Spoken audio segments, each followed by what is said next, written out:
Bukan orang biasa tapi seorang pasien dengan gangguan mental. Tunang Yang Mulia. Ini adalah laporan psikologis saksi Qiao Zilin. Laporan ini menyatakan bahwa saksi sejak usia 10 tahun telah berkonsultasi dengan psikolog. Usia 10 tahun. Ternyata kamu punya kakak laki-laki. Benarkan saya tidak salah ingat? Nona Qiao keberatan. Pertanyaan pengacara pembela tidak relevan dengan kasus ini. Yang Mulia, mengapa dan kapan saksi mulai memiliki gangguan ini? Serta kondisi kesehatannya sangat relevan dengan kasus ini. Keberatan ditolak tapi pengacara pembela. Anda harus segera masuk ke inti permasalahan. Terima kasih Yang Mulia. Mengapa saksi memiliki gangguan psikologis ini?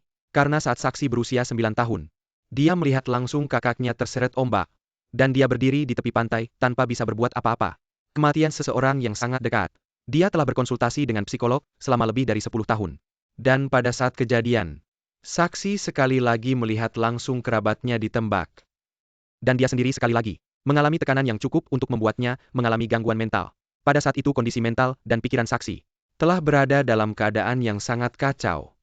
Yang Mulia, saya punya alasan untuk meragukan bahwa saksi tidak memiliki kemampuan kognitif yang cukup untuk memahami keseluruhan peristiwa. Kamu sama sekali tidak bisa membedakan sebenarnya siapa yang menembak dan siapa yang berusaha menghentikan pelaku untuk menembak lagi.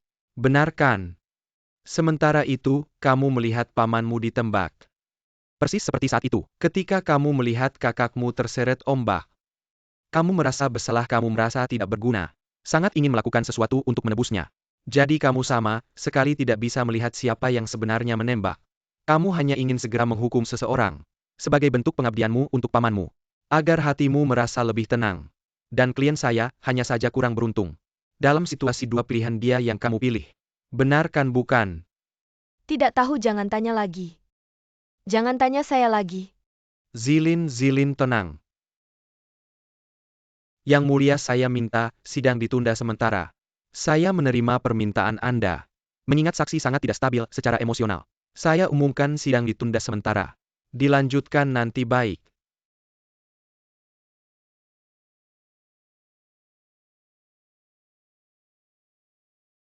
Ayah?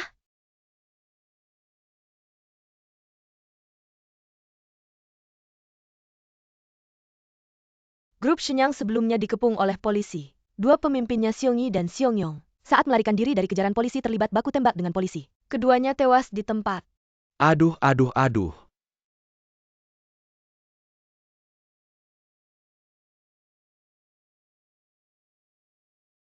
Kasus Xiong Fei mulai besok Nona Qiao akan bersaksi di pengadilan. Meskipun secara lahiriah grup Xiong sudah runtuh. Tetapi masih banyak orang mereka di luar sana. Tidak bisa dipastikan mereka tidak akan melakukan pembunuhan besar-besaran. Selama operasi, ruang rapat ini akan digunakan sebagai pusat pemantauan sementara.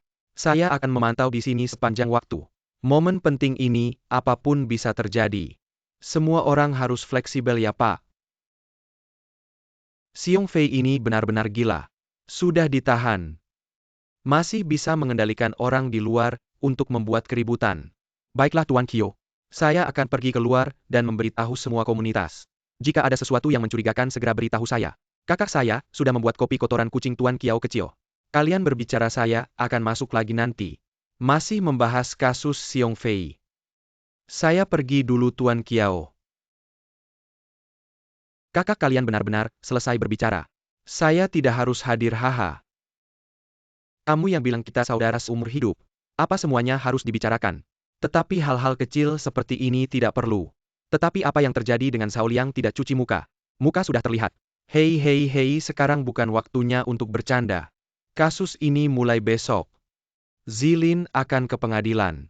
Kamu pamannya, tidak khawatir kakak. Kamu benar-benar pilih kasih, saya juga akan ke pengadilan besok. Kamu tidak khawatir dengan saya, kamu masih mengganggu saya. Zilin adalah satu-satunya saksi mata dalam kasus ini. Testimoninya sangat krusial. Saya tahu, tapi akhir-akhir ini, Zilin baik-baik saja. Seperti lahir baru, kamu tenang saja. Kakak dan ada Kelly yang menemaninya. Kelly bisa menemaninya ke pengadilan itu, pengadilan. Bukan restoran, aduh. Saya tidak tahu apakah dia bisa menanggung tekanan sebesar ini. Bagaimana nanti Zilin, tidak bisa diprediksi.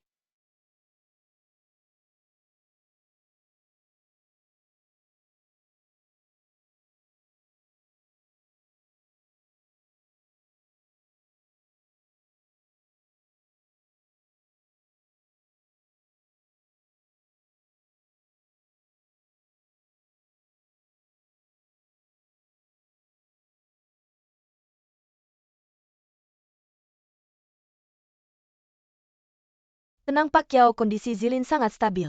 Saya sangat percaya padanya. Saya juga sangat percaya pada Kelly. Kalau Kelly bilang tidak masalah, ya tidak masalah, kakak tidak perlu khawatir. Sama halnya saya juga sangat percaya pada Zilin. Zilin itu Zilin kan?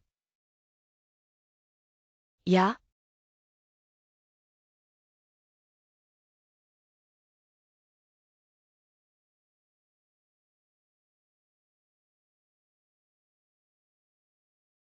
Baik.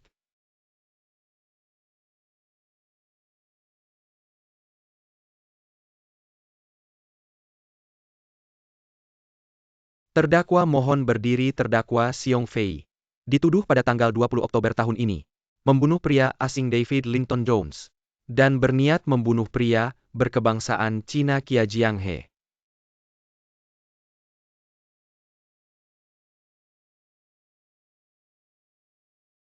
Kemudian kepala saya sangat sakit. Setelah itu sepertinya saya pingsan. Tidak menyangka dia seorang pria yang begitu picik. Kata-kata tidak enak langsung menembak, perlu begitu? Untungnya nyawa saya cukup kuat.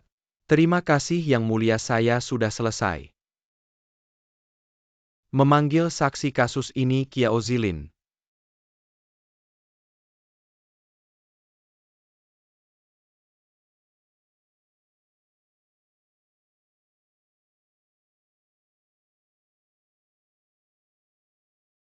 Nona Kiao Zilin, tolong ceritakan.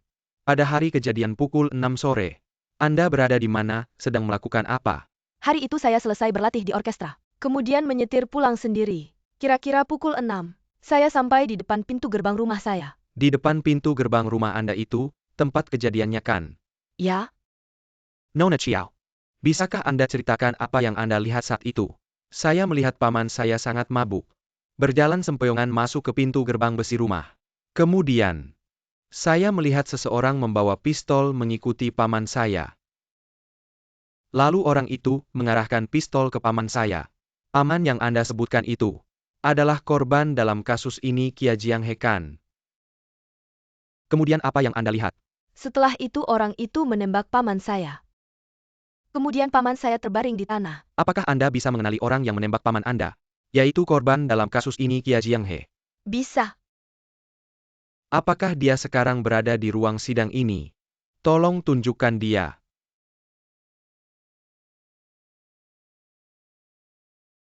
Dia? Terima kasih Nona Kiao. Yang Mulia, saya sudah selesai bertanya.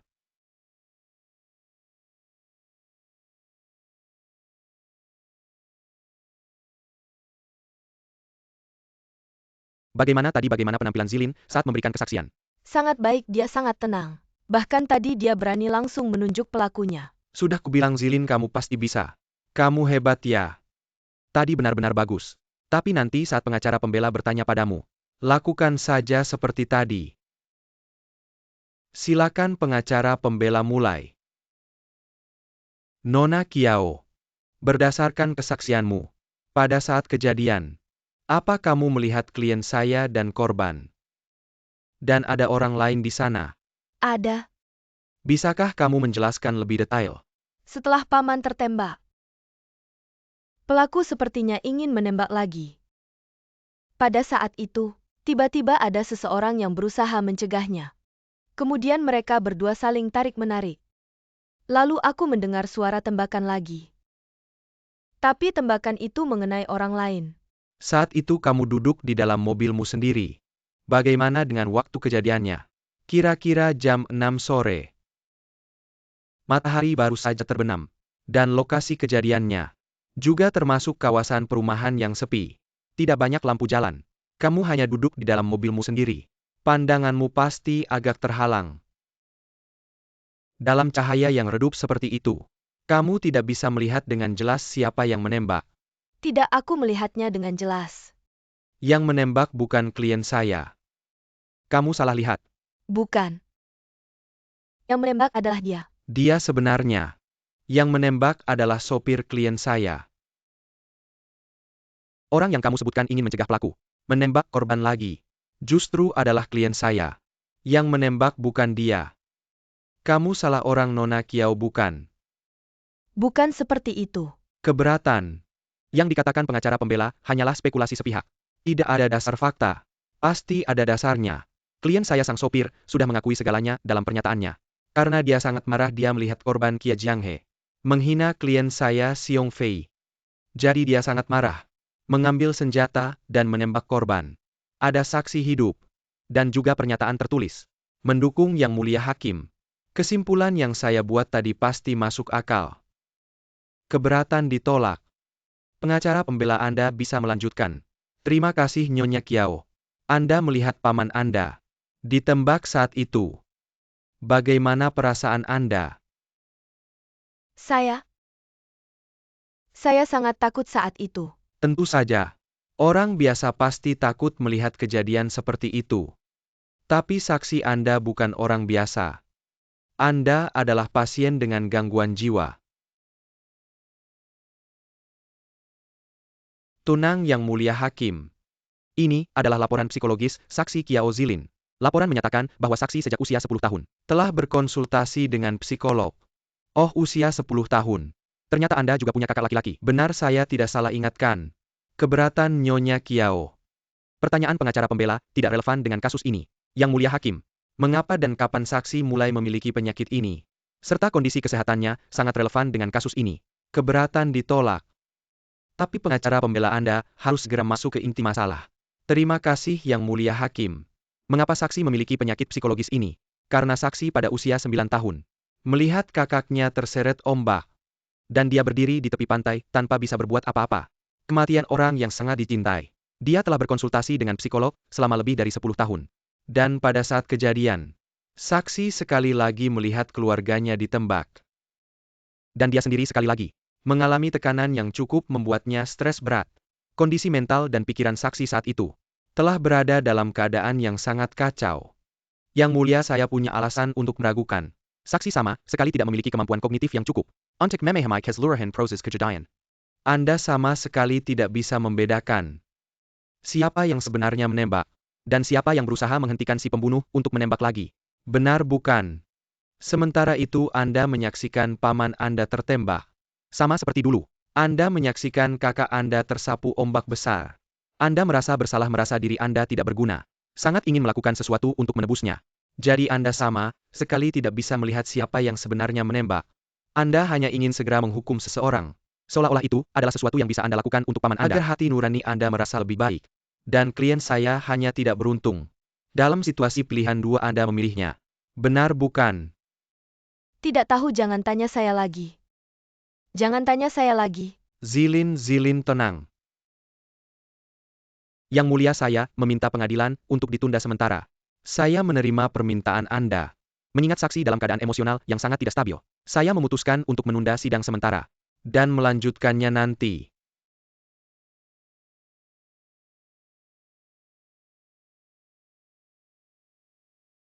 Ayah? Strategi pembelaan sangat jelas. Menggunakan gangguan psikologis Nona Kiao untuk mempertanyakan kredibilitas kesaksiannya. Agar juri tidak mempercayai kesaksian Nona Kiao. Apakah perlu bagi pengacara Wen untuk memanggil Zilin kembali ke persidangan? Dengan situasi dan tekanan saat ini, saya khawatir dia tidak akan mampu menanggungnya. Nona Kiao adalah satu-satunya saksi mata. Untuk menuntut Xiong Fei, kita harus mengandalkannya. Jika Nona Kiao tidak hadir di persidangan, tidak mungkin kita menang. Tetapi jika Nona Kiao kembali ke persidangan, pengacara pembela akan terus menekan hal ini. Dan pada saat itu, tidak hanya Nona Kiao yang akan menderita.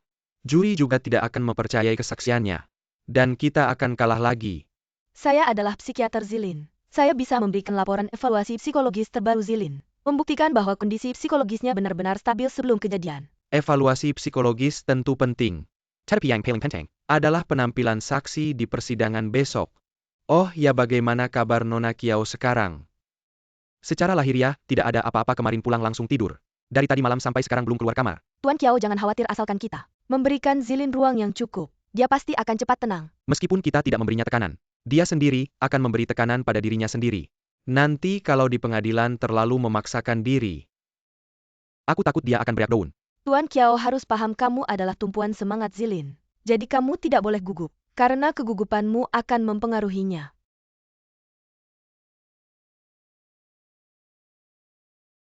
Zilin hahaha. Ayah lagi ngapain sampai melamun begitu? Ayo makan dulu. Aku tidak lapar Kakun, bilang kamu seharian belum makan. Makan sedikitlah.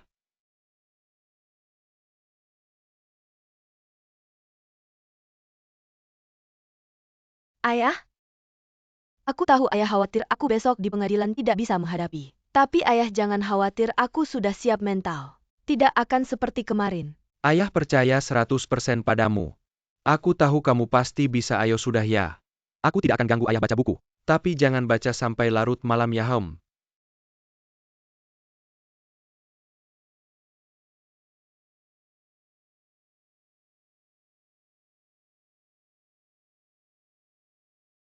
Aduh jangan gunting, hati-hati nanti ketusuk. Aduh iya kan. Duduklah dulu. Kakun. Aku takut, aku sangat takut. Aku takut besok di pengadilan akan seperti itu lagi. Kalau begitu tidak bisa menuntut Xiong Fei. Aku takut merusak semuanya. Jangan berpikir seperti itu. Semua orang tidak akan menyalahkanmu. Semua orang tahu kamu sudah berusaha keras. Karena semua orang sudah berusaha sangat keras. Aku tidak ingin karena penyakitku tidak bisa menuntut Xiong Fei. Aku tidak ingin mengecewakan semua orang. Nak, kalau kamu berpikir seperti itu, hanya akan memberi tekanan pada dirimu sendiri. Ayah? Aku merasa diriku tidak berguna. Aku benar-benar tidak berguna, aku tidak tahu harus bagaimana. Ayah? Aku tidak tahu harus bagaimana. Aku sangat takut apapun yang terjadi. Ayah akan selalu di sampingmu menghadapi bersama. Gak apa-apa.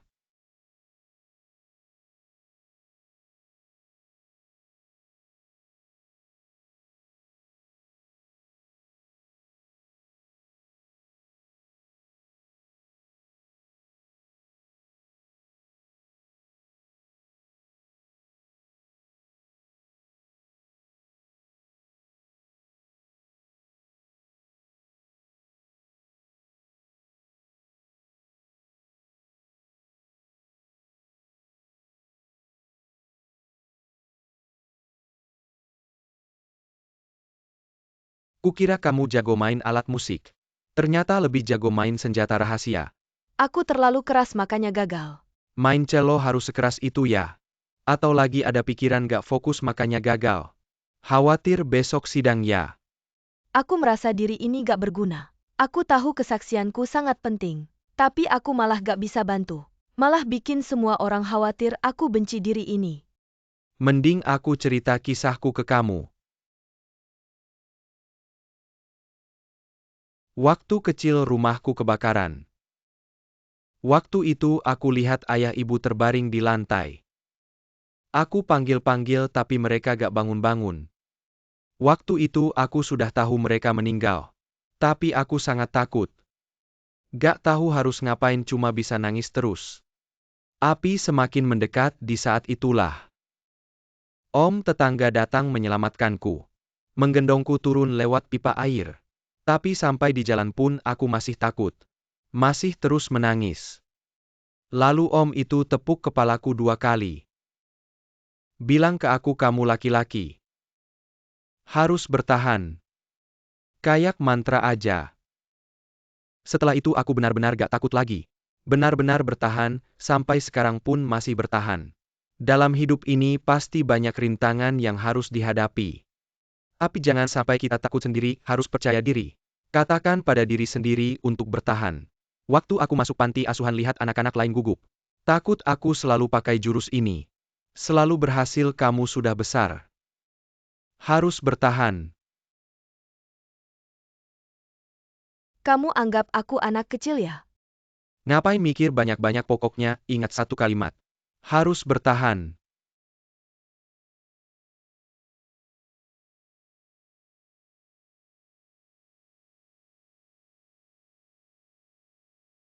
Masuk ke Liusir, ada keperluan ya?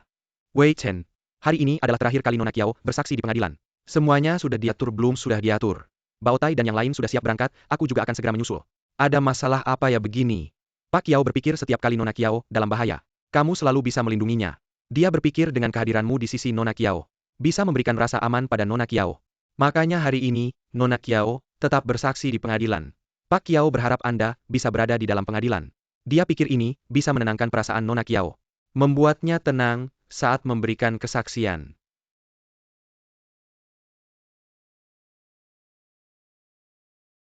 Pergi.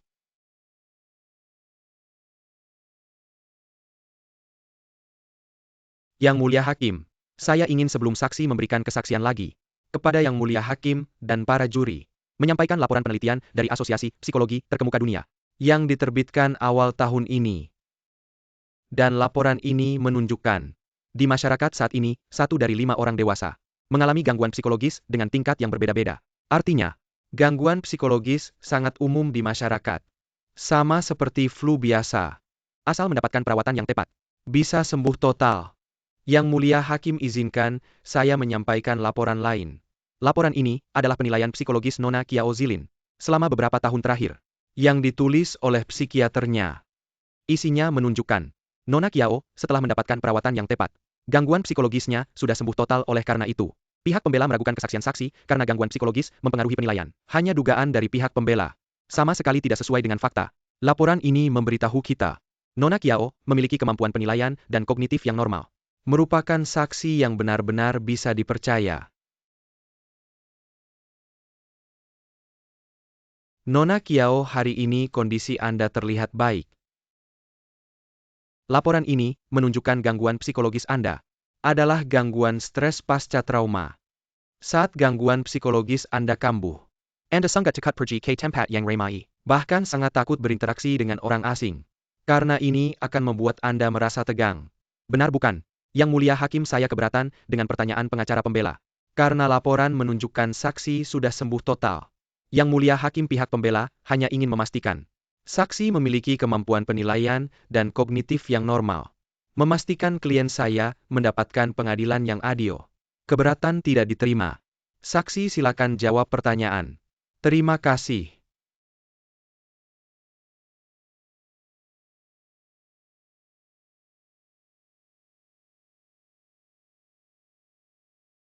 Nona Kiao, tadi saya bertanya, apakah Anda sangat cepat pergi ke tempat yang ramai dan sangat takut berinteraksi dengan orang asing? Tentu saja iya. Karena suatu kali, saat kamu sedang berbelanja di toko buku di mall, kamu sengaja menyuruh pengawal pribadimu pergi. Dan akhirnya kamu terlibat dalam baku tembak di mall itu. Hampir saja nyawamu melayang. Benar bukan? Non Kiao, kamu sengaja menyuruh pengawal pribadimu pergi, karena kamu sangat takut berinteraksi dengan orang asing. Artinya, penyakit mentalmu sebenarnya belum sembuh. Benar bukan? Saya sudah sembuh. Non Kiao, saya tahu kamu orang baik, saya juga tahu. Kamu tidak ingin karena penilaianmu yang salah, menyebabkan orang yang tidak bersalah masuk penjara. Kalau memang penyakit mentalmu belum sembuh, kami semua akan memaklumi. Tidak, saya sudah sembuh. Saya tidak sakit, percayalah pada saya. Saya benar-benar sudah sembuh, percayalah pada saya. Saksi, mohon kendalikan emosimu. Kalau tidak, saya akan pertimbangkan untuk menunda kesaksianmu. Non Kiao, saat kejadian, apakah kamu karena terlalu terkejut dan emosi tidak terkendali, sehingga penyakit mentalmu kambuh dan mempengaruhi penilaianmu? Jadi kamu sebenarnya tidak melihat dengan jelas apakah saya yang menembak Non Kiao? Non Kiao, mohon jawab pertanyaan saya.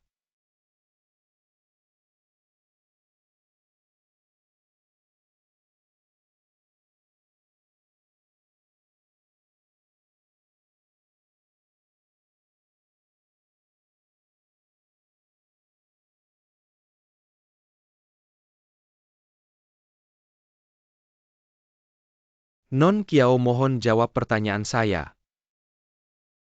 Saya melihat dengan jelas. Saat itu emosi saya tidak terpengaruh. Saya melihat dengan jelas. Adalah terdakwa yang menembak paman saya. Tapi menurut laporan polisi, supir klien saya sudah mengaku bahwa dialah yang menembak. Bukan klien saya, pasti kamu salah lihat. Tidak, saya tidak salah lihat. Adalah supirnya yang menarik terdakwa untuk mencegahnya menembak untuk kedua kalinya. Supir itu tidak pernah menembak. Saya sudah bilang, saat itu klien saya yang berusaha mencegah supirnya menembak. Dalam situasi kacau seperti itu, mereka sempat bertengkar. Bagaimana mungkin kamu melihat dengan jelas bahwa klien saya yang menembak? Semua itu hanya hayalanmu. Saya tidak hanya melihat. Saya juga mendengar saat itu supirnya berlari mendekat, menarik terdakwa. Berseru keras Fei kakak. Jangan sembarangan. Jadi saya yakin sekali bahwa terdakwalah yang menembak paman saya.